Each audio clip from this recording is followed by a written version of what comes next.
All of the NBA Finals matchups next month will be on at Walters Sports Bar in the Navy Yard District. Walters is open late, so no closing before the end of the game. Whether you're a world-class athlete or a podcaster like me, we all understand the importance of mental and physical well-being and proper recovery for top-notch performance. That's why I'm excited that Unified Healing is sponsoring podcasts on the Blue Wire Network. Unified Healing is a new and super innovative global network of wellness centers powered by Energy Enhancement System, or EE System. If you haven't heard of the EE System yet, then you'll want to listen up. This technology promotes wellness, deep relaxation, purification, and rejuvenation. Wherever you are across the globe, access to a center is easy and affordable. Interested in experiencing the EE System technology for yourself? Go to unifiedhealing.com/bluewire to learn more and find a center near you. That's unified, UNIFYD, healing.com/bluewire. No material or testimonials on the Unified Healing website are intended to be viewed as medical advice or a substitute for professional medical advice, diagnosis, or treatment. Always seek the advice of your physician or other qualified healthcare provider with any questions you may have regarding a medical condition or treatment and before undertaking a new healthcare regimen, including EE System. Another 2-2. Swing and a miss, he struck him out. And that will tie Jake Irvin's career high in strikeouts with 9. He fans Adam Duvall for out number 1 in the last of the 6th. 1 ball, 2 strikes on Austin Riley. Jake Irvin comes set. The runner goes. The pitch swung on and missed. That's 10 strikeouts for Jake Irvin. A new career high, his first double-digit strikeout game, and he strikes out Riley for the 3rd time to finish off 6 shutout innings. What a performance by Jake Irvin here in Atlanta. Here's the set, the 2-2. Swinging a long drive, left center field. Ozuna gets into this one. Way back it goes, and long gone.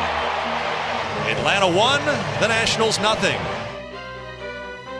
And welcome to Nats Chat for Wednesday, May 29th, 2024, along with MASNsports.com Nationals insider Mark Zuckerman. I'm Al Galdi, host of the Al Galdi podcast. A terrific pitcher's duel on Tuesday night in Game 2 of a 4-game series for the Nationals at the Atlanta Braves, though it was a pitcher's duel that the Nats did lose. A 2-0 loss at the Braves, dropping the Nats to 24-29 in this regular season. This installment of the Nats Chat podcast is brought to us by Cape Ivy, a D.C. area charity that has donated over 18,000 ponchos to keep kids warm. Visit capeivy.org for more information. Coming up later in the show, news on James Wood. But Mark, Jake Irvin on Tuesday night was outstanding. 6 scoreless innings, 10 strikeouts. If you go by the Bill James game score metric, Irvin actually outpitched Brave starting pitcher Max Fried, despite him tossing 8 scoreless innings. But the Nats, off some decent offense lately, including in the 8-4 win at the Braves on Monday, were back to being not so good offensively. And boy, it just feels frustrating when you waste a start like that. This arguably was the best start of Jake Irvin's career, and this is not the first time they have failed to support him when he has pitched well. He doesn't have a win since April 29th, despite pitching well in almost every one of those starts. And the 11 games he started this year, the Nats have scored 3 or fewer runs in 9 of those 11 starts. So talk about lack of support. I think Jake Irvin is number 1 on that list. And, that's the part that's frustrating. Now, look, Max Fried is really good. He was on tonight. You just sometimes have to say the guy was better. I know, even though arguably Irvin was better than him, there were a couple of big missed opportunities, a lot of double plays that cost them. But it's nice to see that Jake Irvin can sustain the success that he's having, even if it isn't translating into wins. This is really one of the biggest stories of the first 2 months of the season, what Jake Irvin has done. He is doing what Josiah Gray did last season and have that step forward season. It's been so good to see. Jake Irvin was dominant in this game. 6 scoreless innings, 10 strikeouts. He gave up just 2 hits, which were a double and a single. He issued 2 walks. He threw 90 pitches, 58 strikes versus 32 balls. The 10 strikeouts, his most in a major league regular season game. And I loved how his outing started. This was like the perfect tone setter. Irvin tossed a perfect bottom of the first with 3 swinging strikeouts, which were of the Braves' numbers 1 through 3 batters, and Michael Harris II, Austin Riley, and Marcell Ozuna. And that was the way that the rest of the outing essentially ended up going for Jake Irvin. I mean, this was not him dominating some, bottom-feeding offensive team. These are the mighty Braves. Irvin in the Braves barn, they say in hockey, right at the Atlanta Braves, took it to this lineup and really owned this lineup for the majority of the evening. Yeah. Now, let's be clear. The Braves have struggled offensively here lately more than you would expect what was, one of the best lineups in baseball last year. And they are without Ronald Acuna Jr. now for the rest of the season. But these are still some very accomplished hitters. And going there to pitch, and you could see the sweat soaking through that gray jersey so beautifully on this warm, muggy night in Atlanta. That was a tough assignment. To start it off the way he did gave you a really good vibe, a feeling about how this was going to go. And he kept it up all the way through, so much so that he gets to the end of the sixth. And I'm sure everyone's asking, should Davey Martinez have left him in? And I think it's a valid question. But I also look at this and say, at some point, you have to just be able to trust your relievers. I know he's not that young. He's 27. But I do think you have to be careful there. They're in a long stretch of 17 straight days without an off day. So it's not like he gets an extra day off before his next start or anything like that. You got 6 brilliant innings from him. I'm not that upset about the fact that he didn't get to come back out for the 7th.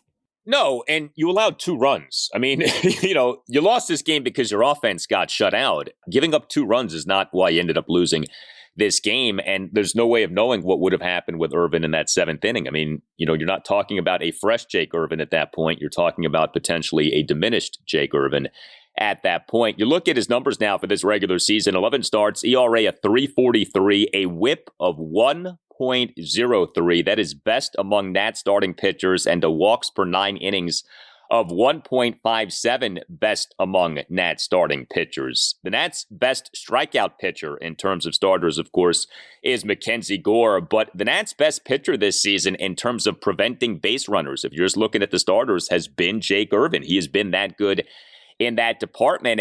And, you take a step back now and you assess the Nats starting pitching lately, and we've talked about this, how good it has been. And I'm guessing that these numbers won't shock people, but Nats starting pitchers now over the team's last 6 games, ERA of 2.45, just 10 earned runs in 36 2/3 innings, and a whopping 42 strikeouts versus just 5 walks. We cannot emphasize this enough. The Nats starting pitching lately has been excellent, like not just pretty good or kind of good.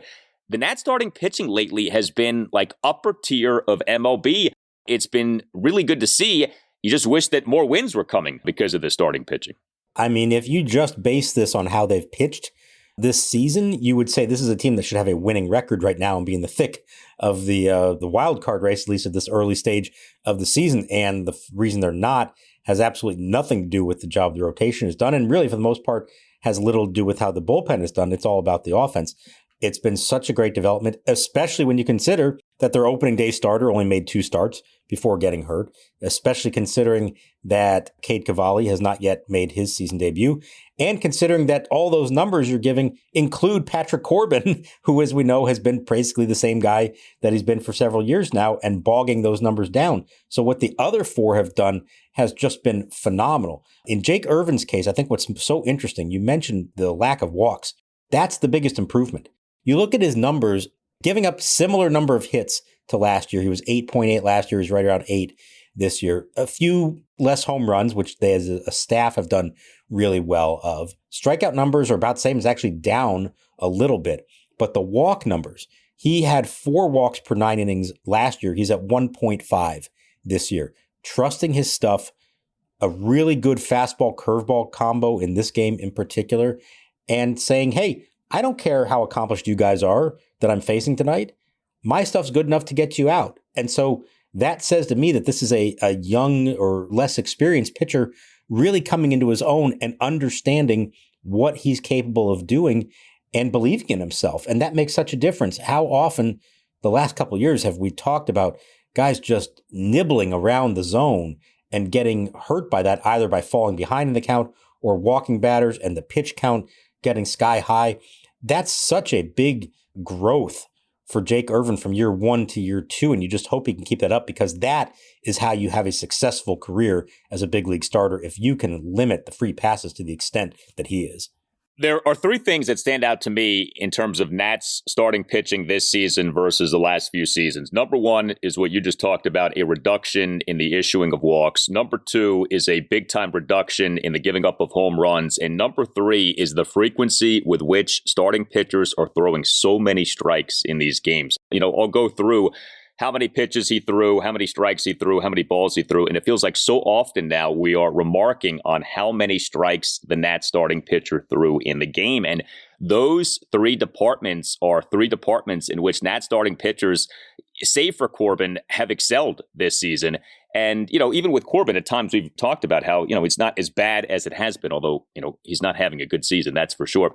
I do want to note this. So offense in MLB is down. If you're following the league as a whole this season, offense is down. This is a depressed run scoring environment for whatever reason. We'll see if that continues. It's interesting. Irvin has that whip of 1.03.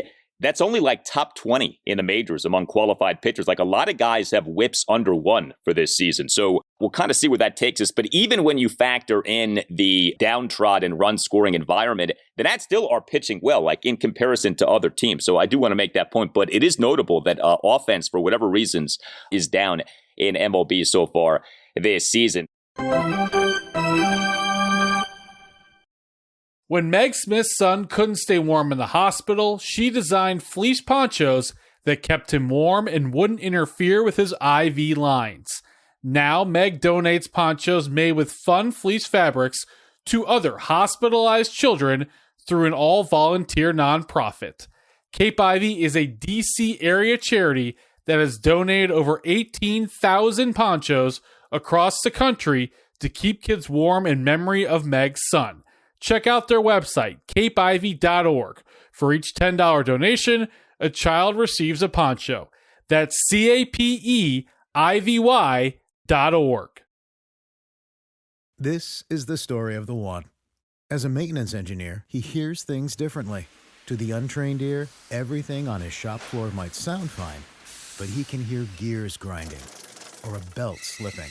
So he steps in to fix the problem at hand before it gets out of hand. And he knows Grainger's got the right product he needs to get the job done, which is music to his ears. Call, click Grainger.com, or just stop by. Grainger, for the ones who get it done.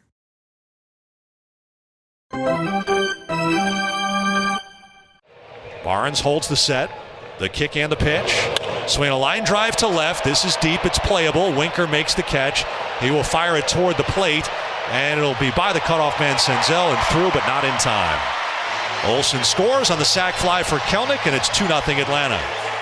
So, the only runs in this game came off reliever Jacob Barnes. 2 runs in 1 inning. He came into the game to begin the bottom of the 7th. To the first batter he faced, gave up a leadoff homer by Marcelo Zuna on a bomb to left center field for a 1-0 Braves lead, 413 feet per Statcast. And Barnes in that bottom of the 7th allowed another run on 2 singles and an RBI sac fly. He did record 2 swinging strikeouts, and Derek Law tossed a scoreless and hitless bottom of the 8th inning. But the game came down to the Nats offense. Now, Max Fried was good. He tossed 8 scoreless innings, but it's not like the Nats didn't have base runners in this game. The Nats actually out-hit the Braves 7-5. The 7 hits were made up of a double and 6 singles, and the Nats drew just 1 walk as the drying up of the walks by Nats batters continues, and the Nats went 0 for 3 with runners in scoring position, and the Nats made multiple outs on the base pass, and I'd like to hone in on that for a moment. So the first big base running blunder came from CJ Abrams, who did have the Nats' lone extra base hit in this game. He is the Nats' starting shortstop and number 1 batter, 2 for 4 with a double and a single. Abrams in the top of the first, a leadoff double to right field, but he then got doubled off at second base on a 4-6 double play off the bat of Lane Thomas, as Abrams, for whatever reason, was way off second base when a Lane Thomas line drive was caught by Braves second baseman Ozzie Albies in shallow right center field. What do you think Abrams was thinking in that spot? And delivers. Swing and a soft line drive toward the middle. Back goes Albies to make the catch. Throw to second to Arcia. And Abrams, who couldn't judge the blooper, is caught off second. He is doubled off. 2 men away. I honestly don't know. It was a weird one because this is not a hot shot line drive that you didn't have time to react. It's a soft kind of little looper where you should be able to read the ball off the bat pretty well. I guess he thought maybe for a second that it was going to clear Albie's head and that he had to think about trying to make it to third. But even when it was caught, there was this sort of like, he was like stuck. It's like he couldn't figure out what he was supposed to do. Pretty uncharacteristic of him. This is not a guy who typically runs himself into a lot of bad outs, but that one in particular was just crushing, and you knew what was going to happen next. Of course, the next two guys single. Now, who knows what would have happened in real life if he's on second base, if that happens or not. But that did set a tone, and I will say that when that top of the first ended, in my mind, I'm thinking, okay, you had a really good starting pitcher on the ropes in the first inning. You didn't score off him. This is the kind of thing we're going to look back on at the end of the night and say that was their best chance. And sure enough, it was their best, almost their only chance all night against Max Fried. And so that was unfortunate. I don't know what he was thinking. He just didn't read it off the bat well. You know, if this is Victor Robles, we're having a broader conversation. It's CJ Abrams, and thankfully this has not been a recurring issue for him. So I want to just chalk it up to a bad read on one play, unfortunately. Let's hope we don't have to have that conversation again. And then there's this. Jesse Winker. He is the Nats starting left fielder and number 6 batter, 1 for 2 with a single and a walk, but he got picked off and caught in an attempted steal of second base. Winker in the top of the 5th, a leadoff first pitch, opposite field single through the left side of the infield, but he then got picked off and caught in an attempted steal of second base. If it feels like Nats players have been getting picked off a lot lately, that's because they have been. This marked the 3rd time in 2 games and the 5th time in 5 games that a Nats player has gotten picked off. Now, I know that Davey Martinez will say, hey, this is how we play. We're aggressive on the base pass. We're going to make some outs. These Nats players getting picked off is not a function of being aggressive on the base pass, not in my opinion. These are careless mistakes that are being made. Joey Gallo got picked off a few games ago. We talked about that.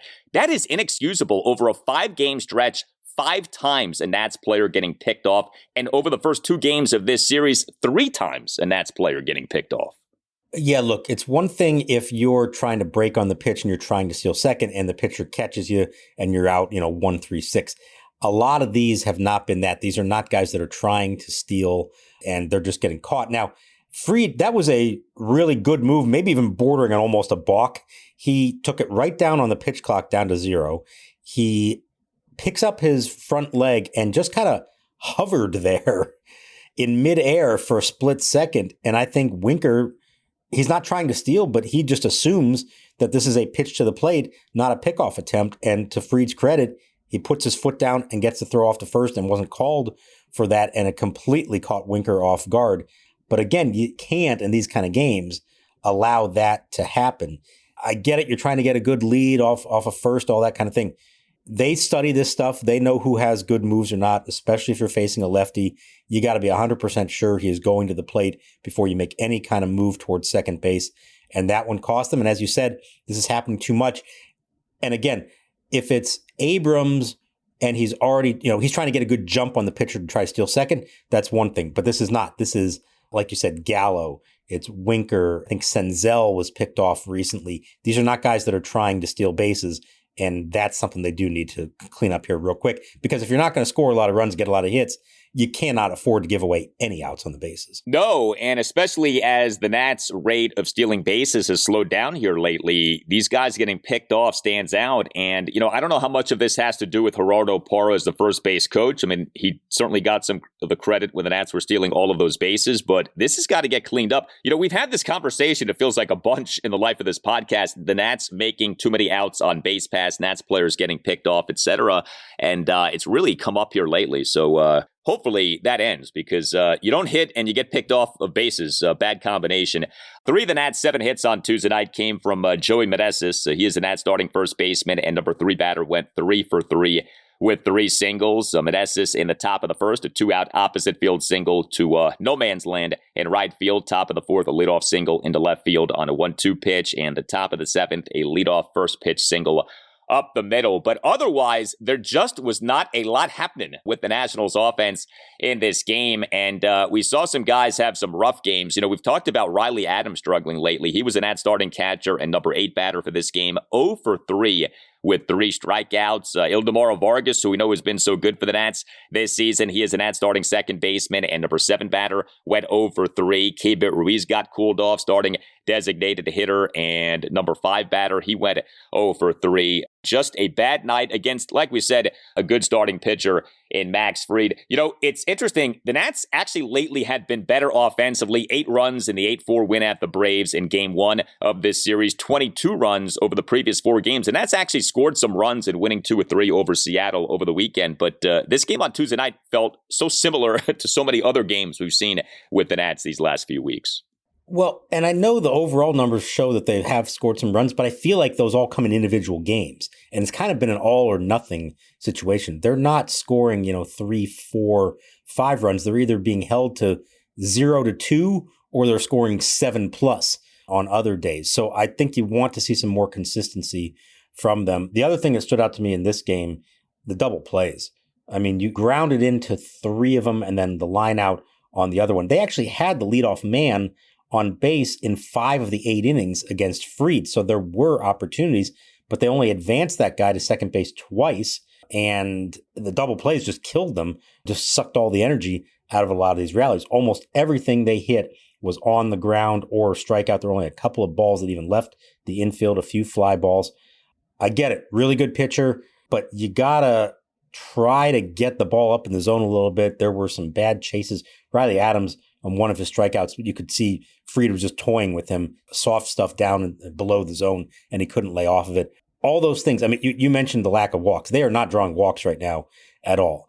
And yeah, if a pitcher's in the strike zone, there's only so much you can do about that. But you can try to be a little more patient instead of the quick outs that they're making. And especially, I felt like there were at least 2 of those double plays, I think, came on the first pitch of an at-bat. You got to try to work an at-bat a little more than that.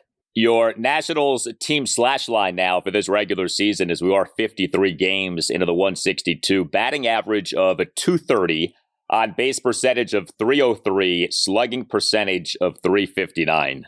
Those numbers are rough, man. 230, 303, 359.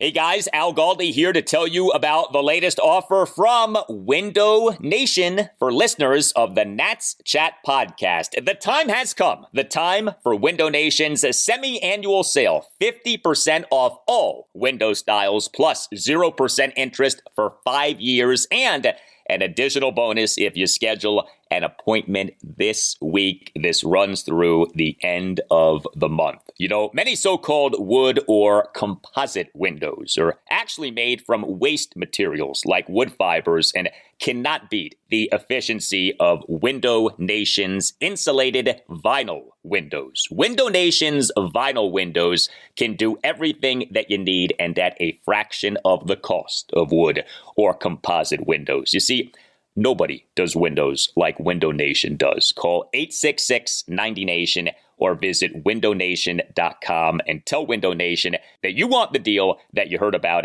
from Al Galdi on the Nats Chat podcast. Again, that deal, the semi-annual Window Nation sale. 50% off all window styles plus 0% interest for 5 years and an additional bonus if you schedule an appointment this week. 866-90NATION or windownation.com. That's 866-90NATION or windownation.com. And make sure that you tell Window Nation that Al Galdi from the Nats Chat podcast sent you. From grown-worthy dad jokes to patching up skinned knees, your dad is one of a kind. This Father's Day, give him a gift that is guaranteed to take him to his happy place. Omaha Steaks. Order mouth-watering gift packages starting at just $89 when you go to omahasteaks.com and use promo code NATSCHAT at checkout. Each package is backed by their unconditional money-back guarantee. Show your dad the love he deserves with a gift as unforgettable as he is. Visit omahasteaks.com, promo code NATSCHAT at checkout.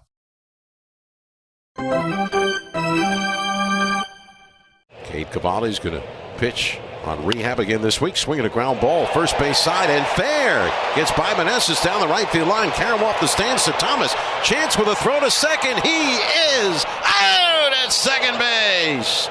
Lane Thomas gets a perfect Karam off the angled wall into fair territory. and notches his third outfield assist of the year. If you're wondering about potential help coming in the form of James Wood, it's going to be a little while longer. The Nats on Tuesday put their top prospect outfielder James Wood of the AAA Rochester Red Wings on the 7-day injured list. He's dealing with right hamstring tightness, and the expectation seems to be, and understandably so, that the Nats are going to take their time with this thing, be conservative with this ailment. So it would seem that it will be at least a little while longer until the Nats promote Wood to the majors. If I ask you, All-Star break as an over-under marker, will we see Wood promoted to the majors before the All-Star break? I think no. I think more and more this is going to be a post-All-Star break situation. But what say you? I mean, prior to this injury, I wanted to say no, that it would happen prior to that. I felt like sometime in June, felt like, it was coming because there really were fewer and fewer reasons to keep him down. But we know how careful they are with injuries to top prospects. And so they're going to bring him back slowly. And then once they bring him back, they're going to want to give him plenty of time to reestablish what he is. So unless he just comes out on fire, once he's activated off the IL, I would imagine you're still talking about a few weeks beyond that. So yeah, it could be. I was hoping all along that this is not the kind of case where we're waiting until the trade deadline for them to make these kind of moves. And, it's not like they're saying, well, we just need to wait until we can move Winker and Rosario and Gallo and whatever else they hope they can accomplish at the trade deadline this year, that wouldn't be the number one reason for holding back prospects. That may not be the case. Maybe we will see them sooner than that. But the injury and just knowing the way that they usually operate with this kind of stuff does kind of make me worried that it's going to be a while now on James Wood. You mentioned Victor Robles, first time that we've spoken since he got DFA'd on Monday. I presume we'll find out on Wednesday whether he cleared waivers or not. If he does clear waivers, do you think he would accept an assignment to the minors? So I do think it's a really interesting question. And my hunch would be that, and obviously, his agent's probably working the phones and trying to find out is anybody else interested in him. If he's not claimed off waivers, he's not getting a big league offer from anybody. But I could see him accepting a AAA offer from another organization if he felt like there was a better path to the big leagues there. You think about this here now. What would have to happen for the Nats to call Robles back up if he's outrighted off the 40-man roster? We know the outfielders that are coming. We already know how far down the depth chart he had fallen here, even while being on the big league roster. So I remember a conversation I had with him in spring training when I was interviewing him, and I didn't even bring this up. He sort of brought it up himself when I asked about knowing who was coming up behind him. And he said something to the effect of, I'm not just playing for the Nationals, I'm playing for 29 other teams. So he understood as far back as spring training that his time was running short and that in all likelihood, once the kids were ready, he was going to be out of a job, and it was going to be his job to try to convince other teams that he can still play. And guessing that's where his mindset is now. It's unfortunate. I think we all kind of sensed this was going to be coming at some point. It was time to move on. You hope for his sake that he does get an opportunity elsewhere and that he can take advantage of that and still have a good and productive career. But it's hard to see how it would happen here again without a lot of other bad things happening. And I think his mind has probably already been there for a while. So I think given the opportunity to latch on somewhere else, even on a minor league deal, I think he would do that if made the offer. It really is something, and I feel like we've almost all become desensitized to the Robles circumstance because we're so used to it. It's been going on for so many years now. But like when you take a step back and you assess this guy, per MLB Pipeline, was the number 4 prospect in baseball heading into the 2019 season. He was essentially what James Wood and Dylan Cruz are now. And imagine if I told you 5 years from now, the Nats are going to DFA James Wood or are going to DFA Dylan Cruz. You'd say, no way.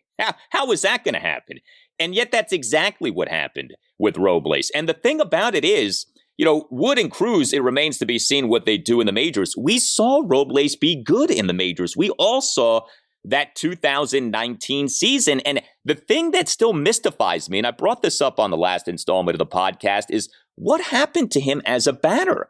He was obviously a great defender in 2019, The defense fell off, but it did bounce back a few years later. So at least the defense still played to at least some degree. The offense evaporated. He went from a decent hitter in 2019, a promising hitter, to a guy who not only didn't get better, but who got appreciably worse as a batter. Have you ever heard any theories for what happened to him as a hitter? Because that is what doomed him as much as anything. It's really the complete loss of power. He hit 17 homers as a rookie in 2019. He never came anywhere close to anything like that. And, some of it is over time, pitchers start to have a better idea. It was seen that you can make him chase, so he wasn't getting as many fastballs, and he wasn't ever really able to make that adjustment. And then I think over time, as he started to struggle, they tried to get him to focus more on pitch selection and on making contact and just going the other way and that kind of stuff. And what he ended up doing is lost any idea of what a power stroke was. And so even if he did get a pitch that he could maybe hit with some authority, I think his first mindset was just try to hit it to center or hit it to right. And I think just probably screwed him up over time. And it was really unfortunate. But yeah, what I was struck by, what we were just saying, is even when he first came up, it was September of 2017, he was electric. And you thought, oh, wow, this guy, once he gets a chance to be an everyday player in this league, watch out. He's going to be one of these guys who can just do everything for you. He was considered legitimately, not just internally, but around baseball, as the better all-around prospect than Juan Soto. Soto was going to be the better hitter, but Robles was going to be the better all-around player, including defense and base running. And it just did not come anywhere close to that, obviously. And you can't say he didn't get his chances. He certainly did. Injuries the last year or two hurt a lot, but it is a remarkable drop-off, and it is a reminder that no matter what those prospect rankings say, no matter how well you hit at AA and AAA, and sometimes no matter how well you hit once you reach the big leagues, at least at the start, that doesn't guarantee that you're going to stay and continue to be that player for the long haul.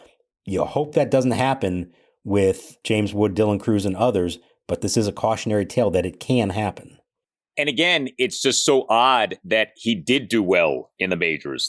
There was a sampling of him playing really well in the majors, and then it all went bye-bye. Remember, it was as soon as the following season, 2020, that he got demoted to that alternate training site in Fredericksburg. And it was okay, the decline was already in full effect just one season after his promising 2019 season. It really is something what happened with him.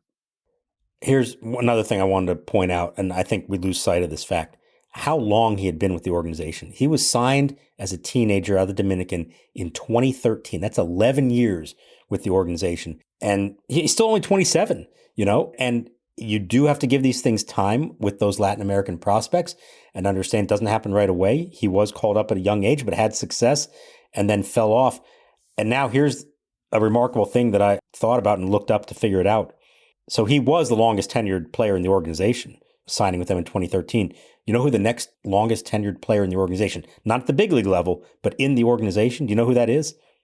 It's Carter Kieboom, first round pick in 2016, June of 2016. Go figure that would be the longest tenured player in the Nationals organization now.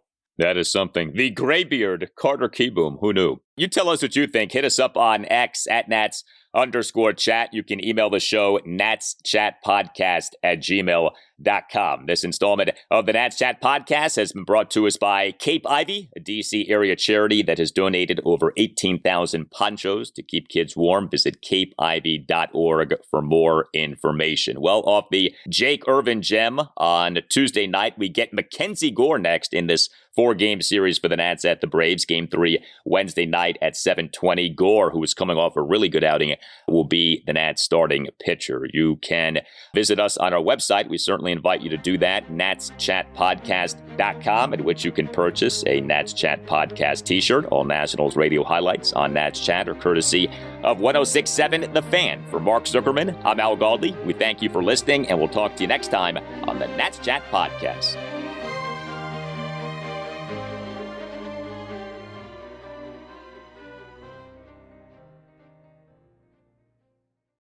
Primary Election Day is Tuesday, June 4th. Now is the time to make a plan. Whether you plan to vote absentee by mail, in person at your county auditor's office before Election Day, or at your polling place on June 4th, it's important you take steps now to make your plan at voterready.iowa.gov. Remember, Election Day is Tuesday, June 4th.